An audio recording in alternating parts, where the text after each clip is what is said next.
கூட தொடர்பு கொள்ளுங்க கொண்டுட்டு அவர் சொல்ற கோரிக்கை வந்து நிறைவேற்றி கொடுத்து முடியும் பட்சத்தில் கண்டிப்பாக வந்து செஞ்சு கொடுத்துருங்க. பழைய பெடிஷன் காப்பி வந்துட்டே இருக்கும்.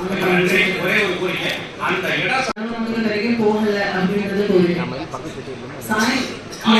மார்னிங் போயிடுறாங்க, காலையில வரவங்க வரைக்கும் போயிடுறது சேஃபாக இருந்து திருப்பி வரும்போது ஈவினிங் போக மாட்டேங்குதா அப்படின்னு சொல்றாங்க. அதுவும் செக் பண்ணுங்க. அது காலையில போறது பின்னாடி நம்ம போலீஸ் ஸ்டேஷன்ல இருந்து யூனியன்ல இருந்து மற்ற எல்லா தாலுகா அலுவலர்கள் வர்றதுக்கு அந்த பகுதியில் இருக்கக்கூடிய புளியங்குளத்து பகுதி மக்கள் வர்றதுக்கு ஒன்றும் நீங்க ஏற்கனவே இந்த இது கொரோனாவுக்கு முன்னாடியே வந்து அதுக்கான ஏற்பாடு பண்ணி அந்த பஸ்ஸை அனுமதிக்கலாம்னு சொல்லி இருக்கக்கூடிய நேரத்தில் அந்த கொரோனா வந்து எங்களுடைய கோரிக்கையை